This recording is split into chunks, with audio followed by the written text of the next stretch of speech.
어, 지난주에 제가 말씀드렸나요? 2시 넘는다고 말씀드렸나요? 오늘 수업이? 눈빛도 왜 그래요? 어, 요때는 한 30분 정도? 네. 이제 마무리를 해야 되니까. 그 뭐 먹을 거 싸우라 그랬잖아요, 그 지난주에. 네. 자, 뭐 한 끼 굶는다고 안 죽어요. 네. 일단 이렇게 하고요. 진도를 좀 마무리할 거예요. 자, 3번에 가면 253페이지. 자, 이제 추진위원회가 나옵니다. 그 제목이 조합 설립 추진위원회 및 정비사업 조합. 이건 무조건 한 문제 나오니까 기억을 하시는데, 일단 도정법의 차이가 뭐냐면 이제 시행자 파트에서는 어차피 하나밖에 안 나옵니다. 조합밖에. 근데 이제 지난주에 공부한 도시개발법에서도 조합을 배웠죠, 우리가. 배웠습니다. 그때 이제 추진위가 없었어요, 거기는. 여기는 있습니다. 그 기억을 먼저 하셔야 돼요. 예비기구. 다시 말하면 현재 시행자가 조합이다라고 할 때 토지 등 소유자가 모이거든요. 여기 있습니다. 토지 등 소유자가 모여서 법인을 만드는 거예요. 법인. 조합이라고 하는 법인을 이렇게 만드는 거예요. 그러면 조합이 시행자 되는 거 맞죠? 자, 그러려면 먼저 곧바로 조합 설립하지 말고 예비기구를 먼저 만들어야 된다. 지문이 좀 길어요. 조합 설립 추진위원회 9글자입니다. 자, 그럼 줄여야 되겠죠. 5글자로 추진위원회. 그래야 머릿속에 들어와요. 그럼 보세요. 자, 1번에 가시면 자, 조합 설립 추진위원회 구성이라고 써 있죠. 거기 제가 읽어볼게요.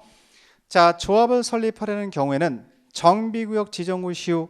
자, 그럼 보세요. 순서가 맞나? 뭐가 지정이 됐죠? 그 구역이 지정됐죠. 그 다음에 추진을 구성하라는 얘기입니다. 정비구역 지정구 시후. 자, 다음의 사항에 대해서 다음의 사항은 밑에는 박스니까 좀 이따 보고, 자, 토지 등 소유자 과반수의 동의. 밑줄. 자, 과반수가 동의를 해줘야 됩니다. 동의를 받아 조합 설립을 위한 추진위원회를 구성해서 국토교통부령으로 정하는 방법과 절차에 따라 자, 시장원수의 승인, 동그라미, 시장원수 등의 승인을 받아야 한다라고 써있고 밑에 박스를 보세요. 박스 1번. 자, 추진위원회 위원장, 추진위원장을 포함한 5명, 동그라미. 5명 이상의 추진위원회 위원이라고 써 있습니다. 그러면 이거를 연결시켜보면 어떻게 되냐면, 지금 우리가 시행자 파트 중에서 조합을 설립하기 전에 자, 구성하는 예비기구의 이름이 5글자로 줄일게요. 추진위원회입니다. 그럼 이 추진위를 먼저 구성한 다음에 추진위원회에서 뭐 하는 기구냐면 동의 받으러 다녀야 돼. 동의. 다시 말해 여러분들 조합 설립하려면 여기는 토지 등 소유자가 뭘 해줘야 될까? 도장을 찍어야만 조합 설립이 될 거 아니에요.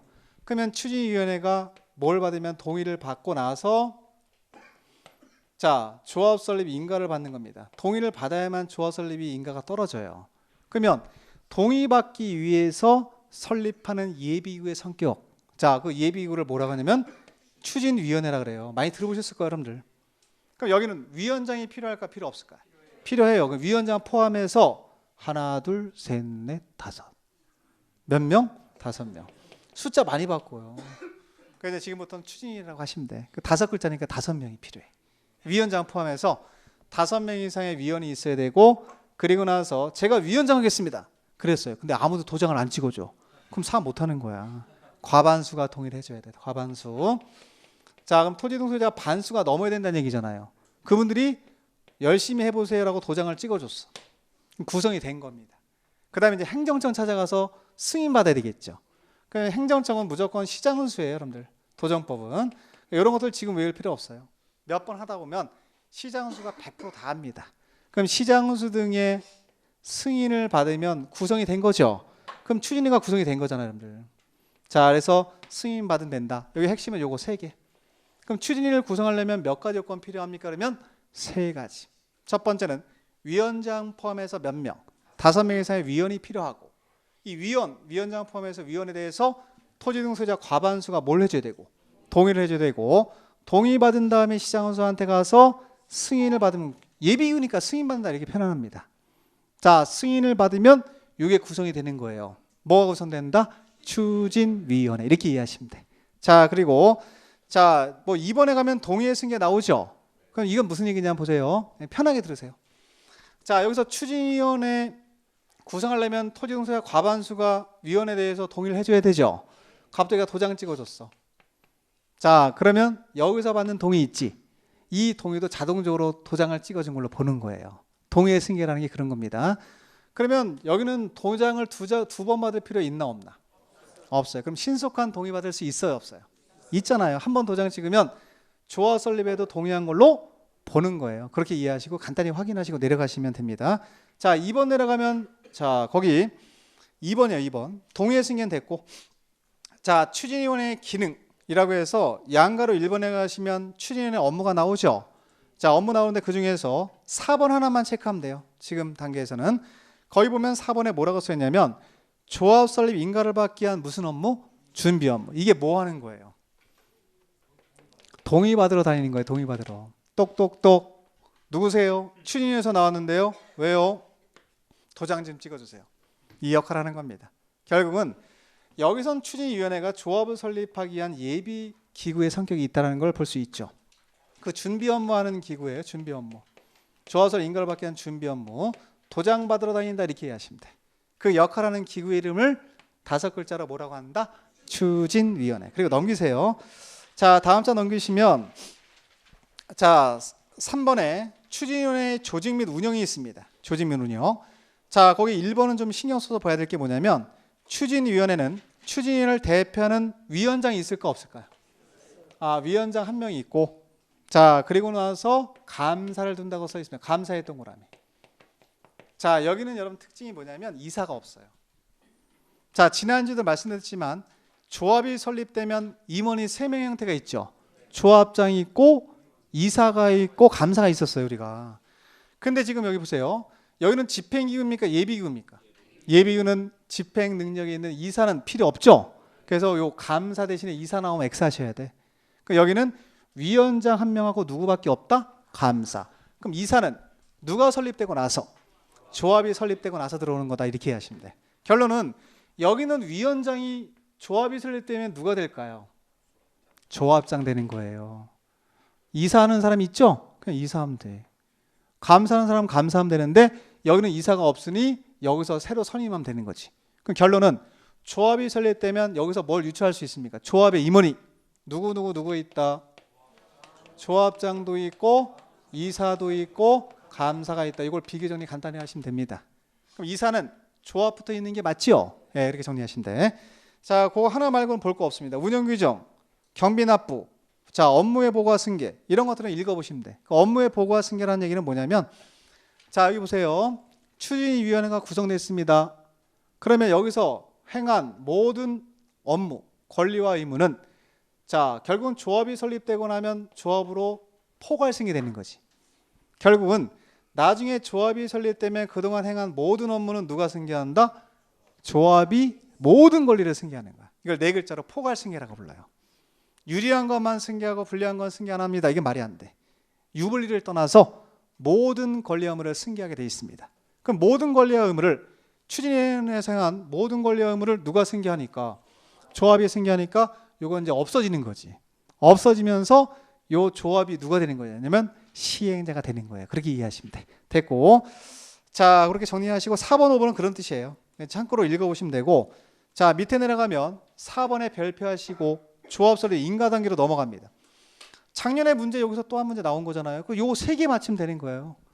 아까 배운 기본계획에서 한 문제 맞히고, 그 다음에 사업 시행 방법에서 한 문제 맞히고, 그리고 나서 지금 나오는 동의 요건이 있죠. 한 3,000번 들어 앞으로 저한테. 그냥 앉아만 있어도 외워지는 거야. 그러니까 이런 것들을 맞추고 오면 돼. 3문제. 어렵게 들어가지 말고 도전법은 그렇게 들어가는 게 제일 좋습니다. 자 그럼 보세요. 지금 추진위원회에서 조합 설립 인가를 받기 위한 동의를 받으러 가는 거 맞죠? 자 물어볼게요. 주거환경개선 사업은 해당이 됩니까 안 됩니까? 해당이 안 되잖아요. 조합이 없으니까. 그럼 무슨 사업과 무슨 사업만? 그렇지. 재개발 사업이 그래서 1번이에요. 1번에 재개발 사업 나오죠? 그걸 연결을 시켜서 보셔야 돼. 그 오른쪽 가면 재건축 나오나요 지금? 그러면 재개발하고 재건축은 동의 요건이 다르겠지. 사업이 다르니까. 그걸 이제 배우는데, 자 그럼 재개발 사업이 1번이니까 보세요. 이게 동의 요건이에요. 동의.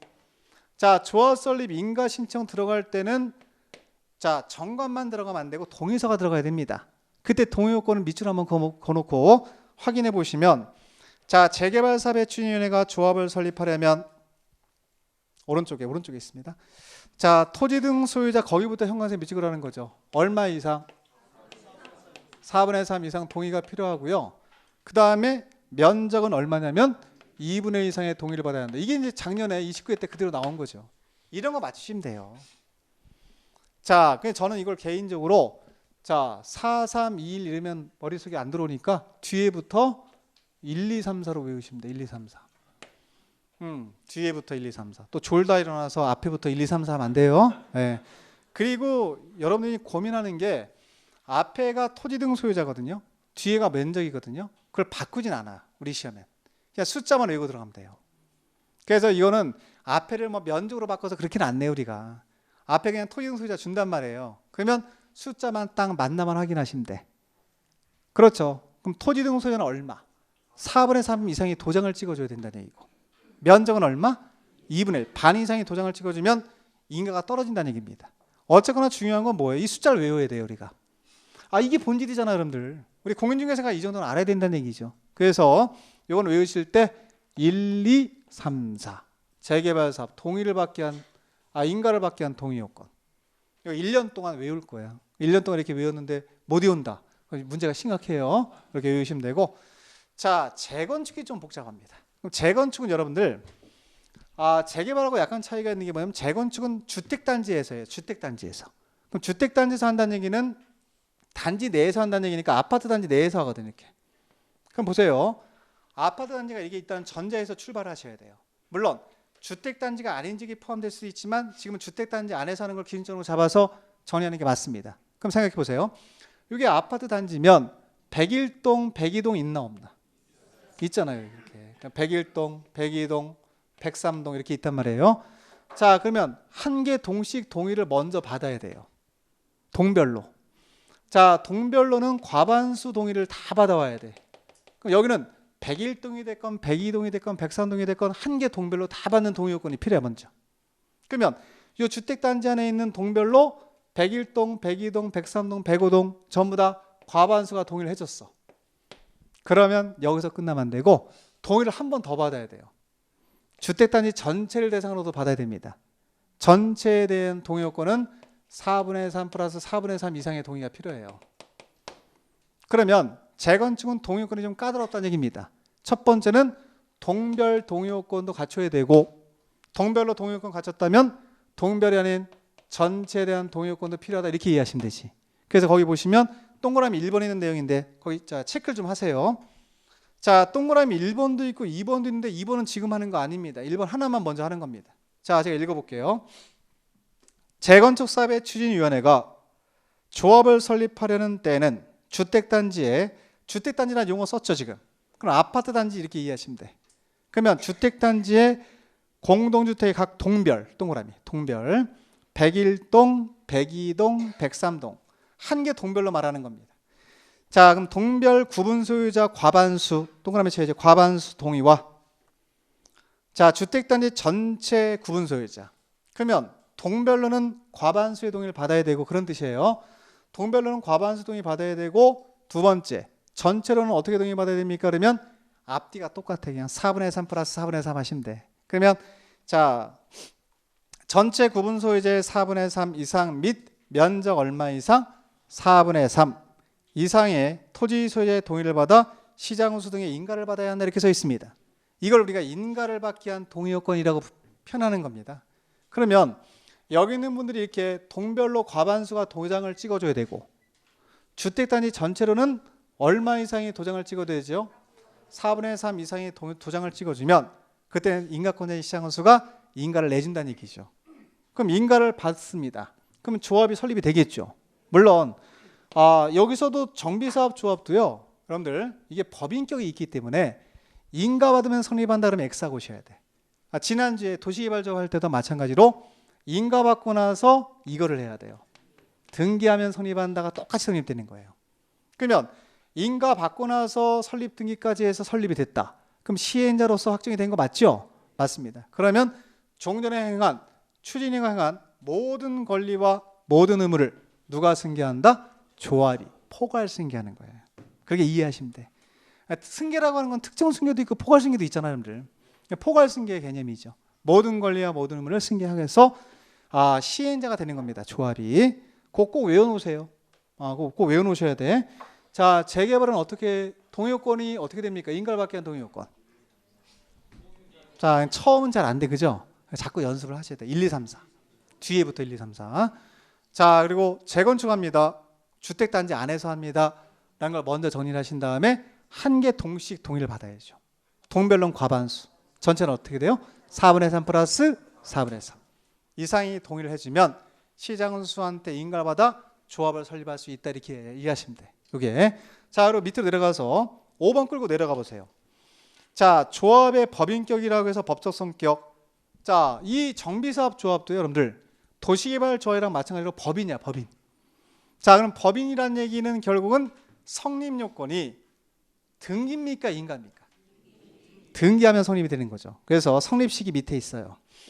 자, 조합은 조합 설립 인가를 받은 날로부터 30일 이내에 주된 사무소 소재지에 등기하는 때 성립한다. 등기에 동그라미 치고 성립에 동그라미. 자, 명칭은 정비사업 조합이라는 문자를 사용하면 되고요. 자, 민법 준용이라는 얘기는 여기 보세요. 여기 조합원이 누굴까요? 여기 구성원이. 자, 일단 구성원은 조합원이 됩니다. 조합원은 결국은 여기 있잖아요. 토지 등자를 하나 더 붙여야지. 토지 등 소유자가 결국은 조합원이 됩니다. 그러면 인적 구성단체가 조합이 된다는 얘기죠. 그럼 사단법인의 성격이 있는 게 맞지요. 근데 사단법인은 민법에 있어요. 따라서 이 법에 특별한 조항이 없으면 민법에 있는 규정 중에서 사단법인에 있는 규정을 준용한다 이런 얘기죠. 사단법인에 있는 규정을 준용합니다. 그렇게 정리하시면 돼요. 사단법인은 무슨 법에 있으니까? 민법에 있으니까 요 규정 갖다 쓰겠다라는 얘기예요. 이건 뭐 도시개발조합이나 정비사업조합이나 동일하고요. 자, 6번 가면 조합원의 자격. 자, 1번에 조합원 자격 나오는데 거기는 다른 데 손대지 말고 토지 등 소유자 보이시죠? 거기다 형광색 밑줄. 자, 정비사업의 조합원은 토지 등 소유자로 합니다. 하고 슬러시하고 끊어버려. 뒤에 가지 말고. 자, 토지 등 소유자로 하되라고 써있는데 한다고 끝나시고 가로 있는 걸 하나 더 읽습니다. 자, 토지 등 소유자 옆에 보면은 가로 열고 조그만 글씨가 있어요. 재건축 사업의 경우에는 재건축 사업에 뭐한 자, 동의한 자만 해당한다고 써 있을 겁니다. 찾으셨나요 지금? 네. 그럼 보세요. 이게 무슨 얘기냐? 어차피 사업은 두 개 가지고 출발하는 겁니다. 자, 여기 요 위에 있는 게 재개발 사업. 그러니까 여러분 재개발 사업은 토지 등 소유자가 있습니다. 자, 갑돌이, 을순이, 병돌이가 있어요. 자, 이 중에 갑돌이, 을순이는 동의서에 도장 찍었어. 병돌이는 도장 안 찍었습니다. 동의 안 했습니다. 재개발 사업은요, 갑돌이, 을순이, 병돌이 전부 다 조합원 될 수 있다. 맞나요? 틀리나요? 맞아요. 그 얘기입니다. 근데 만약에 이게 무슨 사업이라고 한다면, 재건축 사업이라고 한다면 얘기가 달라지죠. 그죠? 갑돌이, 을순이 동의했죠? 요 두 명만 조합원 되는 거예요. 그럼 결론, 조합 설립에 동의하지 아니한 병돌이가 재건축 사업에 아파트를 한 채 갖고 있다. 그럼 이 사람은 조합원이 될 수 없다라고 하셔야 돼. 결국 이 사람은 시행자가 매도 청구를 해버립니다. 팔고 나가세요. 쫓겨나는 거예요. 그럼 여러분 재건축은 확실히 알고 계셔야 돼. 그럼 재건축 사업은 조합 설립에 모한 자만, 동의한 자연에서만 조합원 될 수 있다고 꼭 대답하셔야 돼요. 이거는 재건축이 그렇습니다. 다시 무슨 사업이 그래요? 재건축이 그래요. 그럼 재개발은 동의 여부를 뭐한다? 불문한다. 동의한 사람이 됐건 안 한 사람이 됐건 전부 다 조합원이 된다 이렇게 이해하시면 돼. 됐고, 자, 그럼 조합원이 누군지를 살펴봤고요. 다음 자 넘기세요. 자, 넘기시면 256페이지에 7번에 조합의 임원 나와. 임원의 동그라미.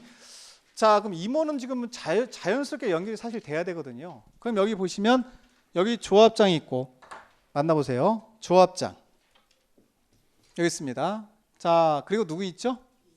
이사 있고 또 감사 있잖아요. 그래서 거기 1번에 가면 조합의 임원, 조합장 한 명이 있고 이사감사가 있다. 이사감사. 자, 그리고 나서 몇 명 있습니까? 그건 알 필요 없고 그 임원의 임기 한번 보세요. 임기. 3번 내려가서. 그러면 조합 임원의 임기라는 얘기는 조합장과 이사와 감사의 임기를 말하는 거죠. 자, 거기는 3년 이하의 범위예요. 시험에 나옵니다. 기억하셔야 돼요. 개정되고 아직 안 나온 거. 자, 그럼 여기는 몇 년 못 넘게 법으로 막아놓은 거예요. 3년 넘지 못하게 3년범 이내에서 정관으로 2년으로 할지 1년으로 할지 정하라는 얘기입니다. 자, 하나 더요. 자, 이분이 굉장히 열심히 했어요. 근데 연임할 수 없다 그러면 열심히 일 안 하겠지. 연임할 수 있다 그러셔야 돼. 그래서 자, 조합장이 되건 이사가 되건 감사가 되건 임기는 3년 이하예요. 구체적인 범위는 정관으로 정하고요. 대신 열심히 일하는 사람 연임할 수 있다 이렇게 하시면 돼. 됐고, 자 오른쪽 가서 자 8번 갑니다. 자 조합 임원의 직무 나오죠. 자 이거 1번 이해되시나 보세요. 조합장은 조합을 대표한다. 사무를 총괄합니다. 총회나 대의원에 뭐가 된다고요? 의장. 그러니까 의장 역할을 하는 자가 조합장 맞죠? 자 이미 배우고 온 거고. 자 2번도 보세요. 조합장이나 이사의 자기를 위한 조합과의 계약 동그라미, 소송 동그라미. 자 이것도 우리가 지난주에 도시개발법 할 때 한 건데, 자 지금 계약이나 소송이 나왔어요. 그러면 이 임원 중에서 누가 과연 조합을 대표할 것이냐? 무조건 누구 나와야 된다 그랬죠? 감사 동그라미. 자 그럼 감사 나온 맞고 안 나온 틀리다 이렇게 하셔야 돼. 그래서 자 계약이나 소송은 무조건 누가 대표한다? 감사. 자 감사에 동그라미 쳐놓고, 자 3번 가보세요. 자 조합 임원은 같은 목적의 정비 사업을 하는 다른 조합의 임원이나 직원을 겸할 수 없다 했던 거라요. 이것도 다 한 겁니다. 자 네 글자로 이걸 우리가 지난주에 뭐라고 불렀냐면 겸직 금지 그랬어요. 아무리 능력이 뛰어나도 두 가지 업무를 병행해서 수행할 수 있다 없다? 없다 이렇게 하시면 되고, 그렇죠. 이런 것도 편하게 보시면 돼. 자 그리고 보세요. 자 하나 더. 자 연결성 있는 공부니까. 자 여기 보면은 갑돌이, 을순이, 병돌이가 있어요. 여기 있는 세 명이 토지 등 소유자예요. 자 그럼 토지 등 소유자는 조합원 될 수 있나 없나? 자 조합원 될 수 있어요. 근데 갑돌이가 10살짜리래. 자 조합원 될 수 있다 없다? 조합원은 될 수 있습니다. 그러나 임원은 될 수 없다. 그 원리가 동일합니다. 그래서 밑에 보시면 자 거기 보면 지금 이건 지금 우리가 배우는 그 내용은, 자 9번에 있는 내용은 조합원이랑은 전혀 관련이 없는 거예요. 그러니까 제목을 잘 읽으시면 누구의 결격 사유죠? 그래요, 임원입니다. 임원이 될 수 없다는 얘기는 조합장, 이사, 감사가 될 수 없다는 얘기죠. 그 밑에 보면은 미성년자, 피성년 후견인, 피한정 후견인라고 나와 있죠. 파산 선고 받은 자로서 복권되지 아니한 자. 뭐 다 합니까? 읽어보면 다 알 수 있는 건데 결국 거기 있는 자들을 써먹을 수가 있어야 된다는 얘기지. 그럼 예를 들면 대표적으로 10살짜리가 있으면 미성년자 맞지요? 자 미성년자는 조합원은 될 수 있다. 맞나요? 맞아요. 그러나 조합의 임원이 될 수 없다. 결론은 누구의 결격 사유죠? 임원의 결격 사유. 그러니까 조합원은 결격 사유가 없는 거예요. 임원부터 결격 사유가 있다 이렇게 보셔야 돼. 그래서 10살짜리라고 하더라도 조합원은 될 수 있지, 충분히. 미성년자라고 하더라도 조합원 될 수 있지만 조합장 될 수 없다고 대답하셔야 돼. 그 다음에 이사도 될 수 없고 감사도 될 수 없다 이렇게 정리하시면 됩니다. 어려운 건 아니고. 자 내려가서 그 결격 사유가 이제 1, 2, 3, 4, 5가 있으니까 읽어보시면 되고요. 자 임원의 퇴임으로 갑니다. 조합 임원이 결격 사유에 해당하게 되거나 선임 당시 그에 해당하는 자였음이 판명이 됐다. 그러면 자 임원으로 선임했는데 결격 사유에 중간에 해당이 됐습니다. 당연히 퇴임하겠죠. 자 내려가서 3번의 별표. 자 그럼 3번은 중요한 거예요. 자 그럼 예를 들면 갑돌이가 이사였는데 중간에 결격 사유에 해당이 됐어. 당연히 퇴임하겠죠. 물어볼게요. 퇴임하기 전에 관여행위 있죠. 이거는 유효일까요, 무효일까? 유효입니다. 효력을 잃지 않는다. 거기다 밑줄 쫙. 이거를 효력을 잃는다 그러면 X입니다. 그러니까 지금은 잘 보시면 퇴임 전이에요, 퇴임 후예요? 전이기 때문에 유효입니다. 퇴임 전에 관여행위가 있다면 그 행위는 아무런 자 영향을 주지 않는다는 얘기죠. 유효. 효력을 잃는다 그러면 X. 효력을 잃지 않는다. 됐고. 자 내려가서 총회하고 의결사항이 있는데, 총회는 여러분 밑줄 그어놓으시고 제목. 자 여기서 보면은 지금 누가 있어요? 자 지금 조합원이 누군지 봤죠? 그럼 흐름을 계속 이어서 보세요. 조합원들을 모두 모아놓고 의결하는 기구가 필요할까 필요 없을까? 그 기구를 지난주에도 한번 설명드렸지만 그 기구의 이름을 두 글자로 뭐라고 하냐면 총회라 해요. 모든 조합은 총회가 있는 거예요. 총회가 없으면 의결이 안 되니까. 근데 지금 조합원 인원수만 따지면 1000명이 있어요. 예를 들어서 1000명이 있단 말이에요. 그럼 1000명이 있는데 1000명을 모두 모아놓고 의뢰를 하면 시간하고 경비가 많이 들어갈 수 있죠. 그래서 이 총회권을 대행하는 기구로 지난주에 배웠습니다. 그걸 뭐라 그랬냐면 대의원회라고 배웠어요. 기억나세요 이거? 그래서 우리가 도시개발법에서는 조합원의 수가 몇 인 이상? 50인 이상이면 대연에 들 수 있다. 그게 작년에 답으로 나온 거죠. 자, 그럼 도전법입니다. 지금 서로 기구는 똑같이 있지만 성립 요건이 다르겠죠. 그래서 여기는 100명 이상부터 다시 몇 명 이상? 100명 이상부터 must 둘 수 있다예요? 두어야 한다예요? 두어야 한다. 그래서 한 자 넘기세요.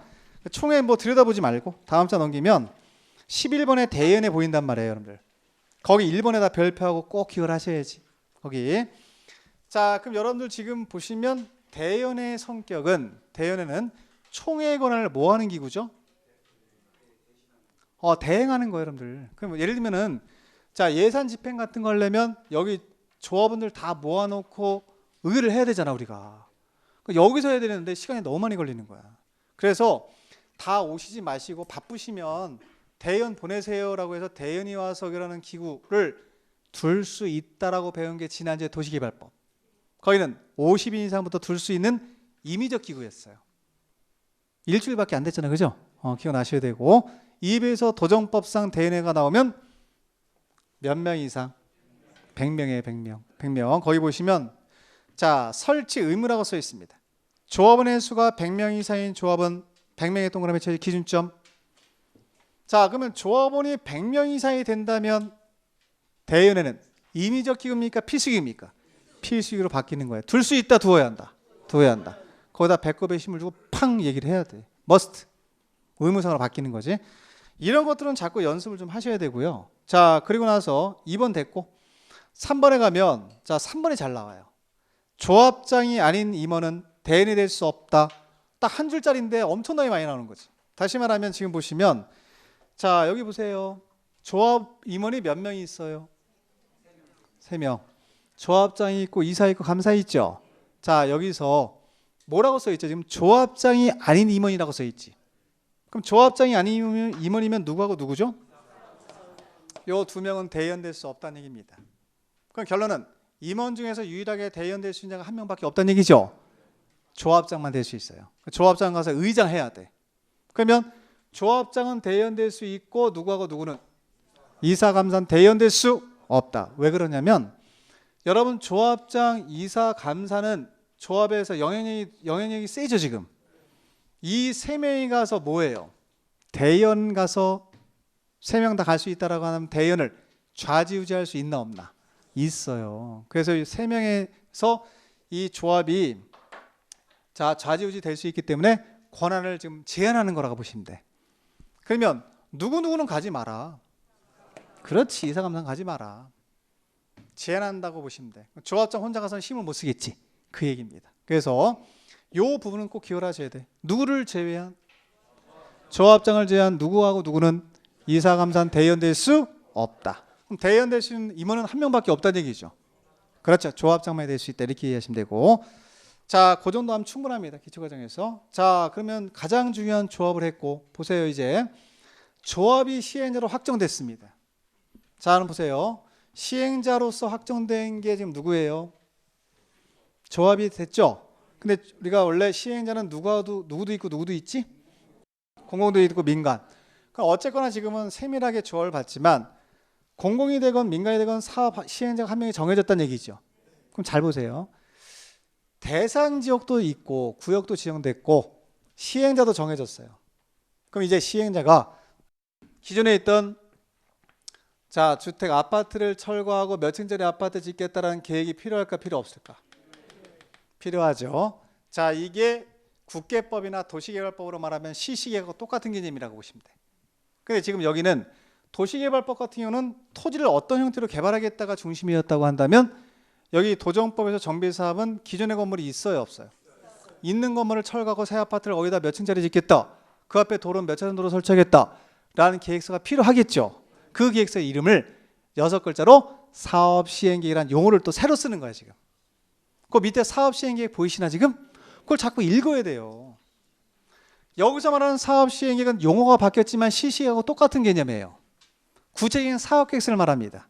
근데 공법이 어려운 게 뭐냐면 용어는 똑같아, 의미는 똑같은데 용어를 좀 다른 용어로 쓰잖아 지금. 그거부터 하는 게 맞지. 그래서 자, 지금 우리가 얘기하는 6글자로 시행자가 정해지고 나서 거기다가 아파트를 몇 층짜리 아파트 짓겠다는 계획이 필요하잖아 사실. 그 계획의 이름을 말씀드리는 거거든요.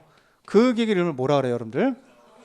자꾸 읽어야 돼요. 사업시행계획이라 그래요 여러분들. 사업시행계획. 이건 누가 작성할까요? 자동적으로 연결이 좀 되셔야지 이렇게. 시행자가 작성하는데 아까 시행자가 공공도 있고 민간도 있죠. 그럼 제가 말씀드릴게요. 자, 보시면 거기 보면 1번에 사업시행계획서의 작성 및 인가라고 써 있죠. 자, 보세요. 자, 시행자는 정비 사업을 시행하려는 경우에는 사업시행계획서에 정관 등과 그 밖의 국토교통부령을 정하는 서류를 첨부해서 시장운수 등에게 제출하고 사업시행계획 인가를 받아야 한다고 끊어버려요. 결국은 이것도 문서니까 시장운수 찾아가서 작성한 다음에 뭘 받으래요? 도장 받아야 되겠지, 인가. 자, 인가 받는데, 자, 그 밑에 내려가면 2번에 가면 내용이 있죠, 내용.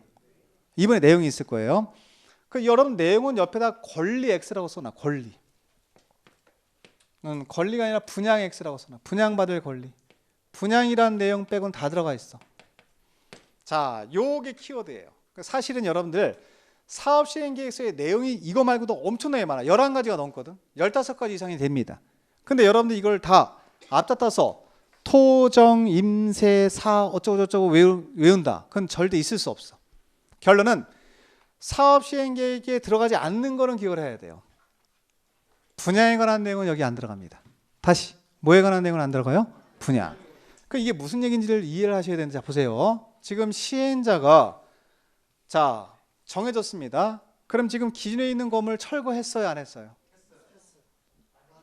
언제 또 배우고 왔어 가서? 철거 지금 아직 안 했어요. 지금 기존에 아파트 쭉 있는 거야 지금. 자, 그러면은 시행자가 정해졌잖아요, 여러분들. 시행자가 정해지면 쫙 가보면 지금 아파트, 종전에 아파트가 아직도 있지? 철거 안 됐으니까요. 그러면 요걸 보면서 요 기존에 있던 아파트를 뭐하고? 철거하고 요 자리에다가 몇 층짜리 아파트 올리겠습니다라는 계획서를 작성하는 거예요 지금. 그 계획서를 뭐라고 하냐면 이렇게 불러요. 예, 사업시행계획서라고 하는 겁니다. 그러면 자, 사업시행계획서가 있어야 사업이 들어갈 수 있을 거 아니야. 기존에 있는 건물 철거하고 몇 층짜리 아파트 짓겠다가 나올 거 아니에요, 그죠? 그럼 요거에 대해서 시장운수가 도장을 찍어줘야 돼. 여기다 15층짜리 아파트 지어도 좋다. 도장을 딱 찍어주라는 얘기입니다. 그러면 자, 나중에 사업은 시행자가 나중에 보세요. 사업시행계획서가 확정이 됐으면 사업시행계획서 보고 아파트 지을 거 아니에요, 그죠? 그럼 아파트를 지었어 이렇게. 15층짜리 아파트 짓겠다라고 해서 사업시행계획서에 여기 15층짜리 아파트 지어도 좋다고 인가가 떨어졌으니까 그 인가가 받은 내용대로 15층짜리 아파트를 지었지. 그리고 끝이에요. 이 건설된 새로 지은 아파트를 자, 조합원 중에서 토지등 소유자 중에서 갑들이한테 몇 동 몇 호를 분양해주고 을순이한테 몇 동 몇 호를 분양해주고 병들이한테 몇 동 몇 호를 분양해주겠다 라는 내용은 없다는 거예요. 무슨 계획이는요? 여기는 없어요. 여기는 있으면 틀려요, 무조건. 그래서 여러분들 보시면 요 다음 단계로 나가서 사업시행계획서가 확정됐죠. 그러면 아파트 지을 자 내용이 확정됐습니까? 안 됐습니까? 자 보세요. 좀 어렵나 내가?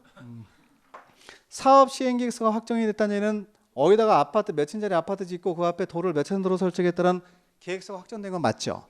그럼 아파트 짓겠다는 계획이 확정된 거예요 지금. 그러면 시행자는 사업시행계획서를 보고 아파트를 짓겠지. 지은 아파트를 누구한테 분양해주겠다는 계획은 없다니까요 여기서. 계획 분양에 관한 내용은 없습니다. 그래서 사업시행계획서가 확정되면요 그 다음에 이걸 받아요. 분양 신청을 받아요 시행자가. 여기 있는 토지등 소유자한테 몇 월 며칠부터 몇 월 며칠까지 분양 신청 받을 테니까 자 아파트 분양받을 의사가 있으신 분들은 저한테 분양 신청하세요라고 일일이 다 통지를 해줍니다. 그럼 이 토지등 소유자 분양받을 권리를 갖고 있는 사람 중에서 분양받을 의사가 있는 사람은 분양 신청을 할까 안 할까? 하겠지요. 총 1000명 중에 900명이 했습니다. 나머지 100명은 신청 안 했습니다. 그럼 100명은 현금 받고 나가겠다는 얘기 아니겠습니까? 그러면 총 900명이 뭘 했어요 지금? 분양 신청을 했으면 이분들한테 아파트 지을 계획은 있잖아요. 지금 그 아파트를 몇 동 몇 호 주겠습니다라는 분양 계획을 따로 수립을 하는 거예요, 여러분들. 그 계획을 아까 잠깐 말씀드린 요거예요. 무슨 계획? 관리처분 계획이라래요. 요게 키워드예요, 사실은. 매년 나오는 게 여기서 나와요. 핵심적인 사항이 여기라고 보시면 돼.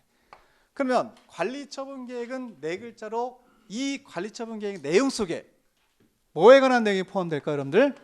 분야에 관한 내용이 포함돼야 된다. 이게 중요한 거예요. 따라서 분야에 관한 내용은 무슨 계획에 포함이 안 되고요. 사업 시행 계획에는 포함이 안 되고 관리처분 계획에 포함됩니다. 라는 게 들어가야 됩니다. 자, 하나 더 물어볼게요, 여러분들. 자, 시행자가 일단 이것만 보고 좀 이따 하세요.